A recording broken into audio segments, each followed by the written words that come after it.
दर्शकों का स्वागत है। समय के ताजा तरीन खबरों के साथ मैं हूं मीरा।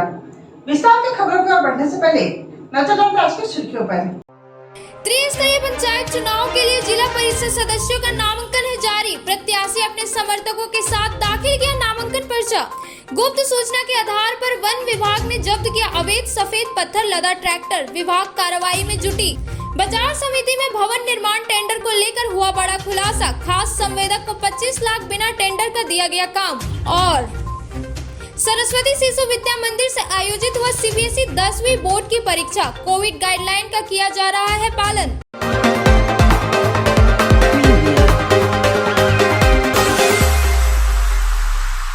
त्रिस्तरीय पंचायत चुनाव के तीसरे चरण के लिए जिला परिषद सदस्य ने अपना नामांकन पर्चा निर्वाचन पदाधिकारी आलोक कुमार के समक्ष दाखिल किया।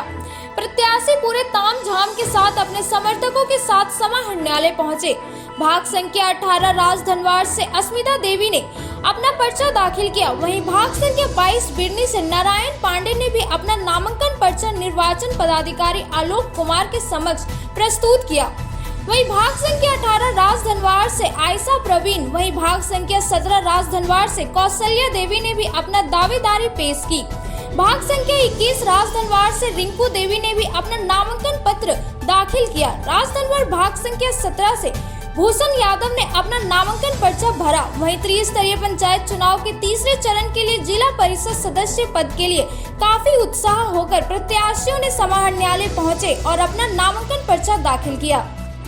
जिला परिषद सदस्य भाग संख्या 21 से श्रीमती रिंकू देवी का नामांकन किया और आज इस नामांकन में जनता का जो आभार मिला वो मुझे बहुत खुशी हुई और मैं जनता का समर्थन पा करके रिंकू देवी का नामांकन मैं करवाया। समिता देवी राजधनवार भाग 18 प्रत्याशी। विकास का मुद्दा यही है पानी, घर और स्वास्थ्य, शिक्षा। मेरा नाम भूषण यादव है। हम भंडारी पंचायत से 8 पंचायत का जिला परिषद बनने का मकसद है मेरा कि हमारे जिला परिषद जो भी है आज तक किसी क्षेत्र में कोई चीज़ का काम या विकास शिक्षा का नहीं किया। हम उस मुद्दों पर लाना चाहते हैं जो नली, सड़क, बिजली हो उसमें सुविधा हो और किसी तरह से कोई बाधा नहीं है और शिक्षा पर जोर से ध्यान रहेगा और भ्रष्टाचार को मिटाने का बहुत बड़ा प्रयास रहेगा। भाग संख्या 22 से आज मैं जिला परिषद का प्रत्याशी के रूप में नामांकन किया हूँ और जिस तरह से जनता का सेवा हमने अपने लगन और मेहनत से किया हूँ और भविष्य में भी उसी लगन और मेहनत के साथ मैं लोगों का सेवा करता रहूँगा। विपिन कुमार मेरी धर्मपत्नी है समिता देवी, वो चुनाव लड़ रही है जिला परिषद भाग 18 से धनवार में, जिसमें 8 पंचायत आता है। जनता का स्नेह है, इस वजह से आज हम लोग मैदान में हैं और आपको दिख ही रहा होगा। बस यही हमारा मुद्दा युवाओं नई है, युवा है और युवाओं का भरपूर समर्थन है। मेरा नाम कौशल्या देवी हुआ और हम जिला परिषद 17 नंबर भाग से हम चुनाव जिला परिषद के नॉमिनेशन कराए हैं। बिजली, पानी, जो गरीबों का वृद्धा पेंशन, जो अभी पढ़ाई लिखाई जो अभी बच्चों का सही से नहीं मिल पा रहा है। अभी जो हम तो वर्तमान यहाँ का जिला परिषद है उस क्षेत्र भाग संख्या 18 का और आज भी महिला सीट हो गई, पत्नी है और हम लोग का हमेशा विकास का ही लक्ष्य रहता है और हम अपने क्षेत्र में भाग संख्या 18 में जितना 5 जोन में नहीं हुआ उससे ज़्यादा हम 18 में किए हैं और इस बार भी लक्ष्य वही है कि हर गली कूची नाला जितना भी टूटा फूटा है इसको हम लोग कंप्लीट करेंगे और जहाँ तक हो सकेगा पानी उड़ी का जो भी प्रॉब्लम है सब हम लोग।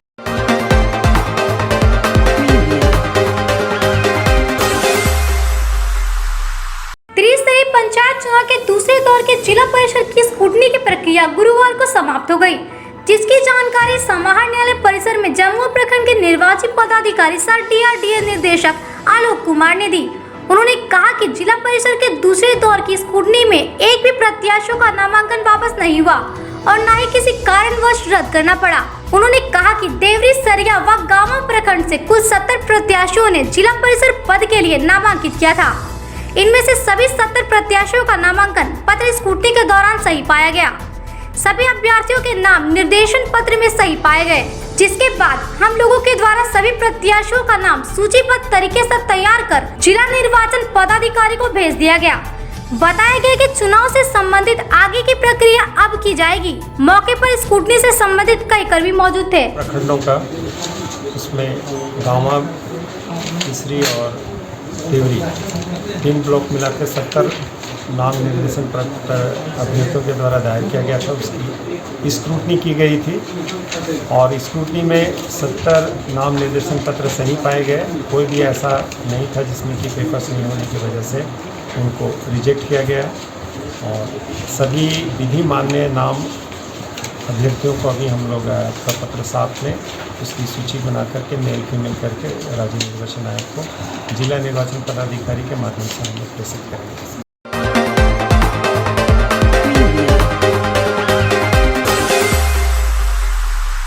गिरिडीह वन विभाग ने सफेद पत्थर के अवैध कारोबारियों के खिलाफ कार्रवाई की है। विभाग ने अवैध पत्थर लदे एक ट्रैक्टर को पकड़ा है। वाहन को उदनाबाद के पास पकड़ा गया है। यह कार्रवाई रेंजर एसके रवि के नेतृत्व में की गई। रेंजर ने बताया कि गुप्त सूचना मिली थी कि वन भूमि से अवैध खनन कर सफेद पत्थर को ट्रैक्टर पर लाद कर किसी फैक्ट्री में ले जाया जा रहा है। इसी सूचना पर वन रक्षियों के साथ मिलकर कार्रवाई की गई। हालांकि इस दौरान वाहन के चालक व उस पर सवार लोग वाहन को खड़ा कर भाग गए।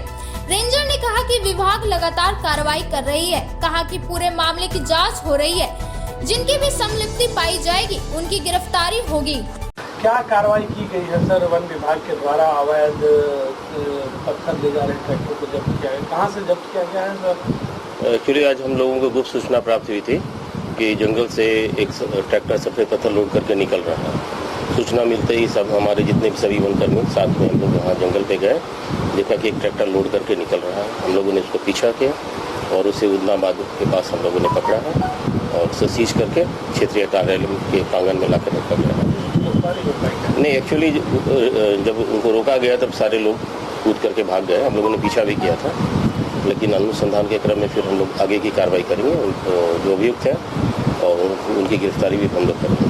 जंगल से पत्थर का हाँ, सफेद पत्थर उत्खनन कर रहे थे। देखा जा रहा सर उदनाबाद व आसपास के इलाके में जो है जंगल की भूमि से जो है रात के अंधेरे में चोरी छिपे जो है पास में कई सारे फैक्ट्री संचालित हैं जो वाइट स्टोन को क्रश करने का काम करते हैं। उनमें जो है रात में डंप किया जाता है पत्थर। उन पर भी कार्रवाई की जाएगी क्या? पता नहीं, कार्रवाई हो रही है। एक्चुअली हमारी जो गश्ती टीम है, रात में भी हमारी गश्ती टीम जा रही है, पेट्रोलिंग हो रहा है। और इससे पहले भी कुछ दिनों पहले भी हम लोगों ने एक हाईवा पकड़ा था, पत्थर से लदा, सफ़ेद पत्थर से लदा हुआ पकड़ा था।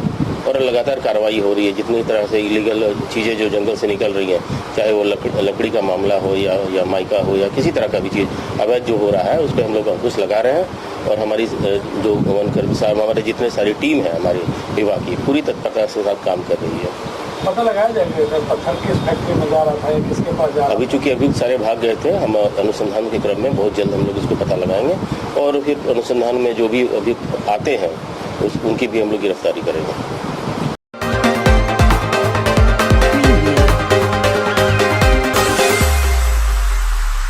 गिरिडीह भवन निर्माण विभाग में टेंडर मैनेज का एक बड़ा खेल हुआ है। बुधवार रात विभाग के संवेदकों ने इस बात का खुलासा किया। बताया गया कि बुधवार को बोड़ो के बाजार समिति में रंग रोगन और वायर फेंसिंग के टेंडर का अंतिम दिन था। बताया गया कि कुल 9 लोगों ने टेंडर में हिस्सा लिया, लेकिन संवेदक को यह जानकारी हुई कि जिस योजना का टेंडर निकाला गया है वह काम पहले से ही चल रहा है, यानी बिना टेंडर कराए ही एक संवेदक को काम दे दिया गया और काम लगभग अंतिम चरण में है। इस मामले को लेकर कई संवेदकों ने नाराजगी व्यक्त की और कहा कि जब किसी खास संवेदक को फायदा पहुंचाने के लिए पहले से ही काम दे दिया गया है तो फिर टेंडर प्रक्रिया की खानापूर्ति क्यों की जा रही है। कुल मिलाकर इस मामले में संवेदक और विभाग की मिली भगत की बात सामने आ रही है। बताया गया कि 25 लाख रुपए का काम बिना टेंडर कराए ही किसी खास संवेदक को टेंडर से पहले ही दिया गया है। जैसे कि ग्रुप नंबर 3 का आज NIT था, तो उसमें आज पेपर खुलने का बात था, जिसमें से कि काम जो था, जो टेंडर जिसका आज था, वो ऑलरेडी वहाँ पर बाजार समिति में काम चल रहा है। क्या चीज़ काम था बाजार समिति में? वायर फेंसिंग का काम था। स्टोर जो रूम है उसको सील का, उसका काम था, लेकिन वो काम पहले से हो चुका है, जबकि उसका टेंडर खोलने का आज पेपर जमा खुलने का था, लेकिन वो काम पहले से हो रहा है। हम लोग यही जानना चाह रहे हैं कि जब अभी उसका टेंडर ही नहीं हुआ है, जब तक वो पेपर खुला भी नहीं है, तो काम पहले से कैसे हो रहा है। काम जो है सो किसी विभाग का कोई खास कॉन्ट्रैक्टर लोग को ही मदद पहुंचा के उसको काम पहले से करवा रहा है, और विभाग जो है सो कुछ खास कॉन्ट्रैक्टर को मदद करवा के पेपर और निविदा भी उसी संवेदक को दिलवाना चाह रहा है। आज कितने लोगों ने पेपर डाला है और क्या इस काम को लेकर सभी संवेदक नाराज है? हाँ, इसमें सभी लोग 9 लोग पार्टिसिपेट कर, सभी लोग उस पर नाराज तो हैं। क्या कहना, क्या मांग है आपके हम लोग प्रशासन यही से? मांग है कि उस पर निष्पक्ष जांच हो कि जब वो काम अभी तक हुआ ही नहीं, टेंडर अभी तक हुआ ही नहीं है, पेपर सबका खुला ही नहीं है, तो काम कैसे होता है। कितने का काम था? ये 25 लाख का काम था। टेंडर था कृषि बाजार में रंग रोगन वायर फेंसिंग का, जो काम पहले ही हो चुका है, जिसकी टेंडर डालने की तिथि आज थी और काम पहले ही हो चुका है। किस विभाग से टेंडर डाला था? और ये BCD building construction department Giridih के विभाग से हुई थी। क्या काम था? काम था रंग रोगन कृषि बाजार में, और वायर फेंसिंग का काम था इलेक्शन के लिए, पंचायत इलेक्शन 2022 के लिए। आज टेंडर की डालने की अंतिम तिथि थी। कितने लोगों ने टेंडर डाला है? कुल 9 लोगों ने टेंडर डाला है और काम पहले हो चुका है। हाँ, काम पहले हो चुका है। क्या प्रशासन से मांग करते हैं आप? प्रशासन से मांग करते हैं कि इस पर निष्पक्ष जांच हो, और बिल्डिंग कंस्ट्रक्शन द्वारा शुद्धि पत्र निर्गत किया है, जिसमें आज तक अखबार में प्रकाशित नहीं हुआ है। हाँ, इस टेंडर में हम लोग भी भाग लिए।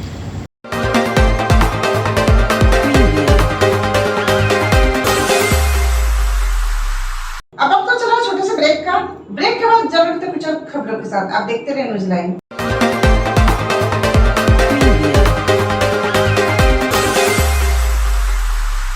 उत्कृष्ट शिक्षा, अद्भुत वातावरण, भव्य इमारत और हर क्षेत्र में उपलब्धियों की एक लंबी सूची।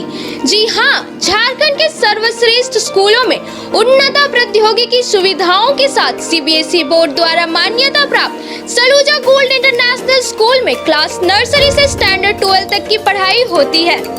इस विद्यालय में highly qualified and professional teacher, top quality education, very cool environment, apple education programme, modern science lab, math lab, robotics lab, स्वीटेड out zone, computer classes, music classes, boarding and green campus, rich library, art in class, swimming classes, large playground for school, top classes, auditorium for cultural activity, साथ ही day boarding and hostel, ultra modern facility. School के निदेशक जोरावर सिंह सलूजा के कुशल प्रबंधन व principal Nita दास के मार्गदर्शन से यहाँ के छात्रों का बहुमुखी विकास हो रहा है। क्वालिटी एजुकेशन वाले विद्यालय में क्लास नर्सरी से 12 तक का नामांकन प्रारंभ हो गया है, तो आप अपने नन्हे मुन्ने प्यारे बच्चों का उच्च स्तरीय परिवेश में फलने फूलने का मौका दें।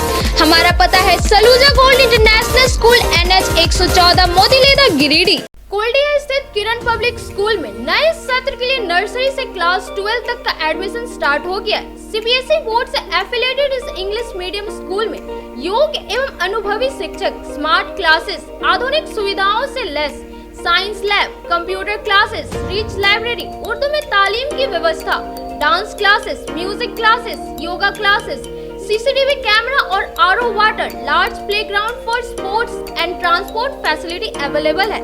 साथ ही लड़कों के लिए हॉस्टल की व्यवस्था है। हॉस्टल में अनुशासित माहौल, साफ सफाई, पौष्टिक भोजन और स्पेशल कोचिंग क्लासेस की सुविधा है। जल्द नामांकन करवाए, स्थान सीमित है। हमारा पता किरण पब्लिक स्कूल, कोल्डिया, गिरिडीह।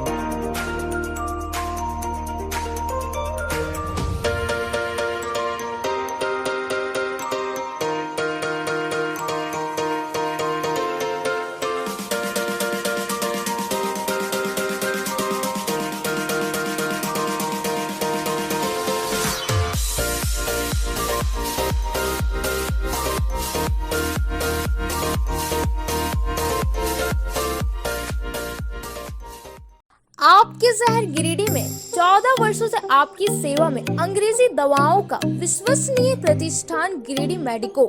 जी हाँ, गिरिडीह मेडिको की एक अन्य शाखा स्टेशन रोड में खुल गया है।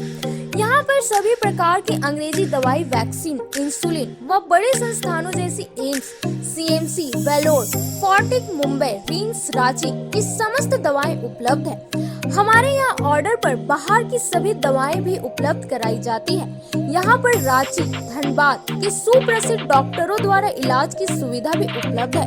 हमारे यहाँ डॉक्टर अजय पटवारी मधुमेह रोग विशेषज्ञ, doctor A Shrivastava neurologist surgeon, liver, kidney, मूत्र रोग विशेषज्ञ, डॉक्टर शिल्पी कुमारी नस, लकवा, माइग्रेन, मिर्गी एवं मनोरोग्य विशेषज्ञ, doctor Piyush Kumar general physician और डॉक्टर दीपक पंडा दांत एवं मुंह रोग विशेषज्ञ द्वारा मरीजों का इलाज किया जाता है।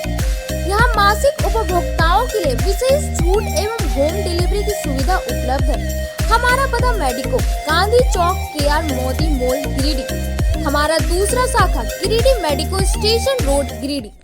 आपके शहर गिरिडीह में फ्लैक्स और प्रिंट के क्षेत्र में जाना पहचाना नाम बरकत अली आर्ट्स। जी हाँ, गिरिडीह के स्टेशन रोड में लाइन मस्जिद के पास हमारे यहाँ आपको हर तरह का LED light board, visiting card, LED letter, steel letter, flex print, light board, IND number plate, शादी card, name plate, pump plate, hand bill आदि की सुविधा दी जाती है।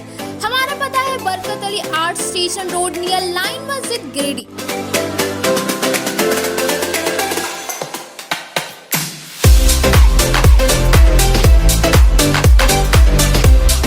कचहरी चौक स्थित न्यू सम्राट ड्रेसेस में गिरिडीह के कई स्कूलों जैसे Carmel, DAV, SSBM, Honey Holi सहित सभी स्कूलों के स्कूल ड्रेस उचित मूल्य पर खरीद सकते हैं। इसके अलावा यहाँ shirt, pant, jeans, T-shirt, sari, dhoti, suit piece, churidar, salwar suit, long kurti, leggings, frock, top, nightie, gharara, sharara, lehenga, चुनरी, गाउन, प्लाजो, बाबा सूट वगैरह का लेटेस्ट स्टॉक उपलब्ध है। एक बार अवश्य पधारे। हमारा पता न्यू सम्राट ड्रेसेस, कचहरी चौक, गिरिडीह।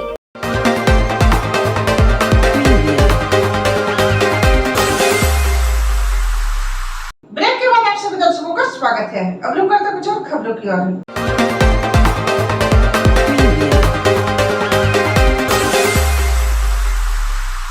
सरस्वती शिशु विद्या मंदिर बरगंडा में बुधवार से CBSE 10वीं की परीक्षा प्रारंभ हुई। प्रधानाचार्य शिव कुमार चौधरी ने बताया कि सरकार के कोरोना गाइडलाइन का पालन करते हुए परीक्षा ली गई। सभी कमरों को सैनिटाइज किया गया। मुख्य द्वार पर परीक्षार्थियों का थर्मल स्कैनिंग की गई एवं सैनिटाइजर दिया गया। बच्चे मास्क लगाए हुए थे। जिन बच्चों के पास मास्क नहीं था वैसे बच्चों को मास्क दिया गया।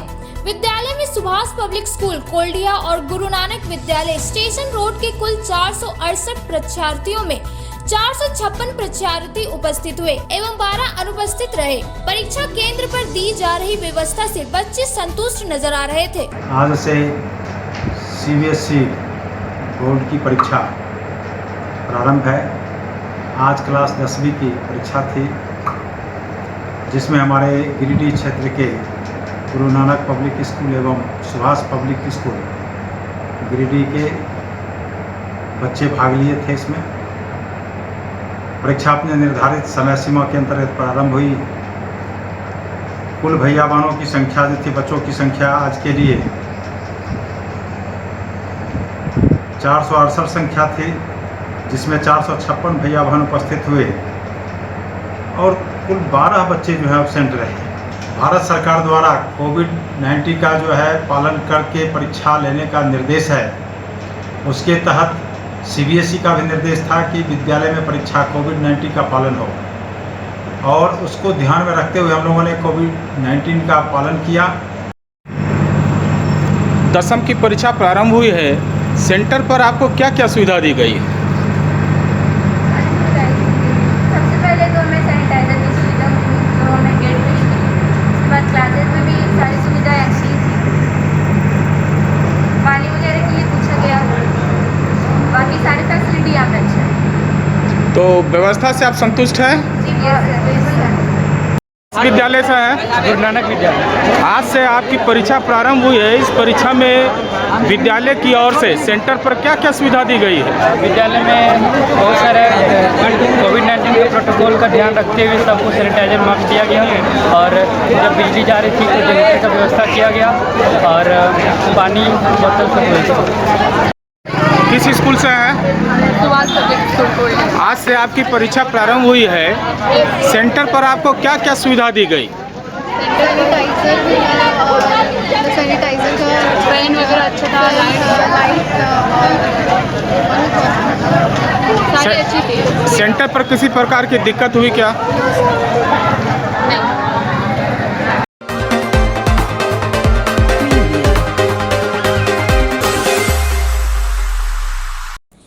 नया परिसदन भवन गिरिडीह में भारतीय पैरालंपिक बोर्ड क्लासिफिकेशन के अध्यक्ष सह बिहार राज्य के पूर्व निदेशक आयुक्त डॉक्टर शिवाजी एवं राज्य झारखंड के पैरा खेल निदेशक सुगंध नारायण प्रसाद, पीडब्ल्यूडी कमेटी झारखंड के अध्यक्ष हृदय नारायण प्रसाद पहुंचे, जिसका जिला प्रशासन एवं जिला पैरालंपिक कमेटी के पदाधिकारियों के द्वारा पुष्प गुच्छ देकर भव्य स्वागत किया गया।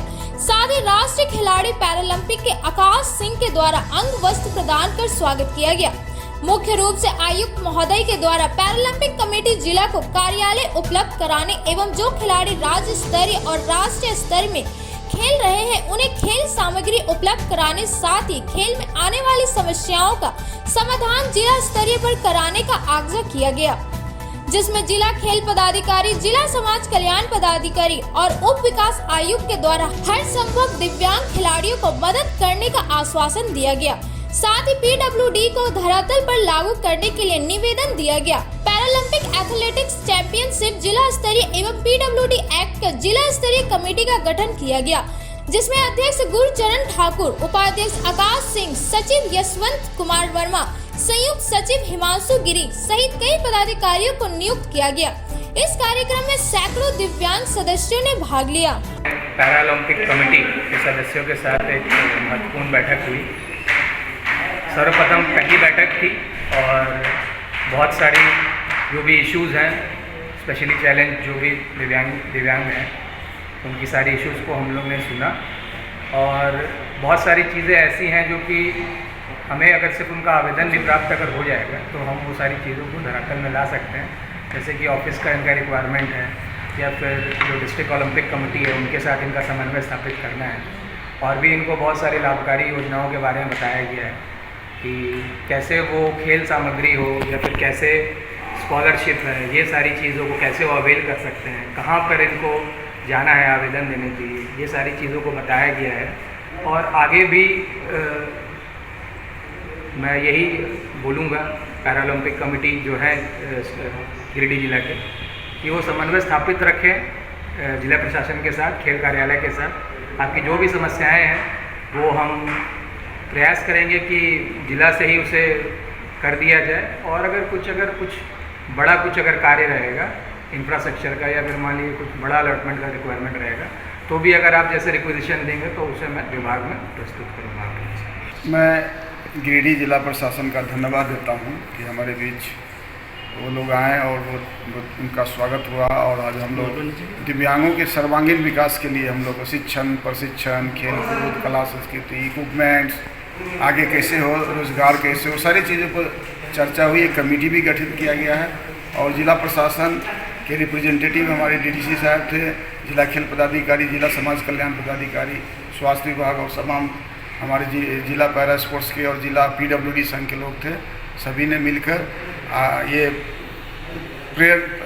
प्रण किया है कि सभी कोई मिलकर लगातार बैठेंगे और यहाँ पर 14 से 15 हज़ार दिव्यांग हैं, उनको मुख्य धारा में जोड़ने के लिए सब प्रशासन, समाज के लोग, दिव्यांगजन के संघ सब कोई मिलकर इस पर काम करेंगे। तो मैं बहुत अच्छा पहल है। मैं अपने ओर से धन्यवाद देना चाहता हूँ हमारे डीएसओ का, हमारे जिला प्रशासन का। उन्होंने जितने भी दिव्यांग लोगों की मांगे थी उन्होंने हमसे आगे जितना हम लोगों ने उम्मीद किया था उससे ज़्यादा उन्होंने बढ़ चढ़ के मिला है कि इनको मदद करें।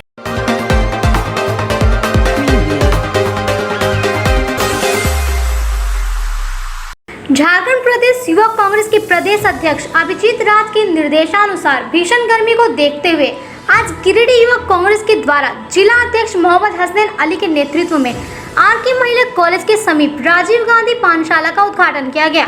जिला अध्यक्ष हसनैन अली ने कहा कि बढ़ती गर्मी के तापमान को देखते हुए आम जनों की प्यास को बुझाने के लिए गिरिडीह युवा कांग्रेस की ओर से एक छोटा सा प्रयास किया गया है और मैं बता देना चाहता हूँ कि राजीव गांधी पानशाला का जिला के विभिन्न क्षेत्रों में उद्घाटन किया जाएगा, जिससे मजदूर तबके के लोगों को राहत पहुंच सके। मौके पर जिला महासचिव यश सिन्हा, सोहेल अंसारी, शंभू समेत कई लोग मौजूद थे। भीषण गर्मी को देखते हुए झारखंड प्रदेश युवा कांग्रेस के निर्देश पर आज गिरिडीह युवा कांग्रेस की ओर से राजीव गांधी पंचशाला का शुरुआत किया गया, जिसमें हम लोगों का ये लक्ष्य है कि अधिक से अधिक लोगों को गर्मी के मौसम में पेयजल का सुविधा उपलब्ध कराया जाए ताकि लोगों को पानी की समस्या ना हो। और इसी को लेकर आज पहला पंचशाला का उद्घाटन किया गया और आने वाले समय में लगभग हम लोग 10 से 12 पंचशाला का उद्घाटन करेंगे, जिससे लोगों को जल की सुविधा उपलब्ध हो सके।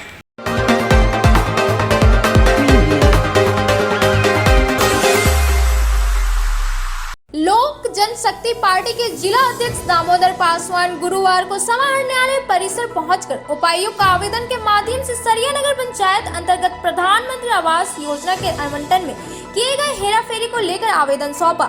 आवेदन के माध्यम से दामोदर पासवान ने बताया कि सरिया नगर पंचायत क्षेत्र में 131 शहरी आवास का आवंटन किया गया है, जिसकी अनुमति राशि 3 करोड़ है।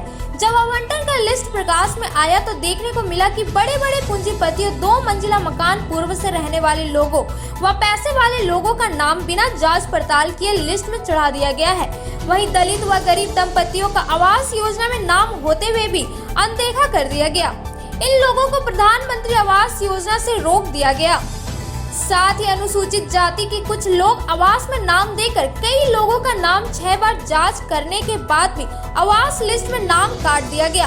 अनुसूचित जनजाति के लोगों के नाम नहीं देकर अधिकारियों द्वारा अनदेखा किया गया। इस बाबत दामोदर पासवान ने बताया कि सरिया नगर पंचायत के अधिकारी द्वारा आवास योजना में काफी हेराफेरी की गई। आवास योजना को लेकर बताया कि वैसे लोग जो अपने से घर बनाने में असमर्थ है, पूरी तरह से गरीब है, उन लोगों को चिन्हित कर पक्के मकान सरकार की ओर से बनवाई जाती है। लेकिन यहाँ नगर पंचायत के अधिकारियों की मिलीभगत से पूंजीपतियों व पैसे वाले लोगों के नाम प्रधानमंत्री आवास योजना में बिना जांच पड़ताल किए लिस्ट में दर्ज कर दिया, जो गलत है। उन्होंने उपायुक्त को आवेदन देकर इस पर गहराई से जाँच पड़ताल करके पुनः आवंटन करने की मांग की है, ताकि आवास लेने योग्य गरीब लोगों को आवास मिल सके। 31 आवास का आवंटन हुआ था, जबकि दलित परिवार के साथ सूची में नाम होते हुए उसको छाप दिया, जबकि वहाँ के 2 तल्ला मकान को बिजनेसमैन है उस सबको दिया गया है, जबकि वहाँ का अनुसूचित जाति और अनुसूचित जनजाति का एक भी नहीं दिया गया। उसमें से 7 को जो अनुसूचित जाति काटा गया है, केवल मजदूर ही, उनका घर रहने का नहीं है। उनका 7 का जो है बरसात में किसी तरफ झोपड़ी या तिरपाल लगा के रहते हैं। इसीलिए हम लोग सरिया से चलकर हिसाब जिस हिसाब के जहाँ आए आवेदन देने के लिए, अगर जरूरी पड़ा तो ऊपर तक हम लोग जाएंगे। किसकी लापरवाही से इस तरह? वहाँ के सरिया नगर पंचायत के अभी जो वहाँ का अधिकारी है, अधिकारी के लापरवाही से हम लोग अधिकारी से ही मांग करते रहे, लेकिन हम लोग कहीं भी वहाँ था खार गए, वहाँ पर नहीं हुआ शुरुआत। इसीलिए हम लोग गिरिडीह आए और हम लोग को मांग करते हैं गिरिडीह में जिस हिसाब से कि इनको उचित जाँच किया जाए और जो जेन्युइन लायक माने है देने लायक लेने लायक उन्हीं को दिया जाए।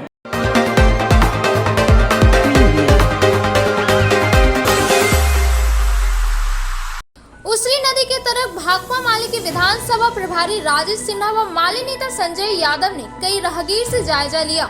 राजेश सिन्हा ने कहा कि लाखों राहगीर प्रभावित हो रहे हैं। स्कूल, कॉलेज, ब्लॉक आदि जाने में घूम के जाना होता है। आज लगभग 3 साल हो गए। पहल के नाम पर जनता को कह दिया जाता है कि विभाग की गड़बड़ी है। भाकपा माले ने लोगों की लाइफ तकलीफ देखी है। जल्द भाकपा माले पर्चा बंटवाएंगे और जनता को आग्रह करेंगे कि प्रॉब्लम आपका है, आप नेता और प्रशासन को अपनी ताकत दिखाएं और एक दिन पुराना पुल और नया पुल को भी प्रशासन को आवेदन देकर सांकेतिक जमा करे। सिर्फ एम्बुलेंस या इमरजेंसी का आगमन बाधित नहीं होगा। इस तरह के कार्य से ही प्रशासन और प्रतिनिधि जो आपके दम पर बन जाते हैं, उनको भी जागने का मौका मिलेगा। ये है उसरी का पुराना पुल जो पिछले 4-5 सालों से टूटा हुआ है और ये सबको पता है। यहाँ के जो प्रतिनिधि हैं, यहाँ के जो MP हैं, यहाँ के जो MLA हैं, और सबको पता है। यहाँ की जो सरकार है उनको भी पता है। और यहाँ पे लगभग 10,000 घर डायरेक्ट प्रभावित है और बड़ा बड़ा स्कूल प्रभावित है। सबको पता है कि बहुत ज़्यादा तकलीफ़ है और सरकार को बदला भी गया था, इसलिए कि चलिए वो सरकार ढोल नगाड़ा से इसका उद्घाटन किया, मैंने फॉल्स उद्घाटन किया था लेकिन क्या है कि नई सरकार से बड़ी उम्मीदें, लेकिन नई सरकार हर जगह फेल। चाहे बिजली का मामला हो, गिरिडीह को देख लीजिए, चाहे पुल पुलिया का मामला हो, चाहे इस तरह से जो जन मुद्दे हैं वो मामला हो, हर जगह फेल है। तो हम सिर्फ आगाह करना चाहते हैं भाकपा माले की तरफ से, ये जो यहाँ प्रॉब्लम है और लगातार प्रॉब्लम है, मतलब कि 4-5 सालों में सिर्फ नेताजी फोटो छपवाते हैं, ढोल नगाड़ा बजवाते हैं और बजवा कर फिर जिंदाबाद मुर्दाबाद करके चले जाते हैं। उन जगहों पे ज़्यादा काम करते हैं जहाँ पे पर्सनली फ़ायदा होता है, उनके प्रतिनिधि को फ़ायदा होता है, उनके जो आसपास लोग इर्द गिर्द में हैं वहाँ फ़ायदा होता है। इसमें भी फ़ायदा होगा, इसमें भी आम जनता लोग परेशान है, स्कूल के बच्चे परेशान हैं, कॉलेज के लोग परेशान हैं, ब्लॉक वाले परेशान हैं, आम जनता परेशान है, मजदूर परेशान है, लोग परेशान हैं। आप इसको भी बनवाइए और आपके पास सरकार है, ताकत लगाइए तुरंत करने का। कौन आपका विरोध कर रहा है? निश्चित हम कहेंगे कि कहीं न कहीं निष्क्रियता है और उस निष्क्रियता को भाकपा माले बार बार आपको ये चीज़ करने के लिए प्रेरित करता है, ताकि आप इस बात को समझें, गंभीरता को समझें, क्योंकि जनता का सिर्फ वोट 5 साल के बाद आता है और जनता के साथ भी यही दिक्कत है कि आप आंदोलित नहीं है। आप भाकपा माले जिस प्रकार से बगोदर में छोटे छोटे चीज़ों के लिए क्रांतिकारी विचारधारा को रखते हुए आंदोलन करती है, उस प्रकार आप नहीं करते हैं। तो जनता से भी निवेदन है कि आप जो जनता है वो जनता जन मुद्दों को लेकर आप एकत्रित हो, वरना नेताजी आपको ले दे के डूब जाएंगे। और लगातार 1972 से बना है गिरिडीह, तब तक आप डूबते रहे हैं, सही जनप्रतिनिधि नहीं मिल पा रहा है और कोई भी नया कार्य नहीं हो पा रहा है। धन्यवाद। 5 साल पहले इस पुल का उद्घाटन हुआ था, आज तक पुल में सिर्फ ढोल नगाड़ा बज रहा है, उद्घाटन हो रहा है, पुल बनने का नाम ले ले रहा है। इसमें स्कूल कॉलेज सारा लोग आना जाना करता है, साइकिल से मोटरसाइकिल से बहुत दिक्कत होता है आने जाने में, और इस पर सरकार का कोई ध्यान नहीं है। ये बनना चाहिए, अगर ये बनेगा नहीं तो हम लोग इसके लिए आंदोलन करेंगे, बाद में जाएंगे।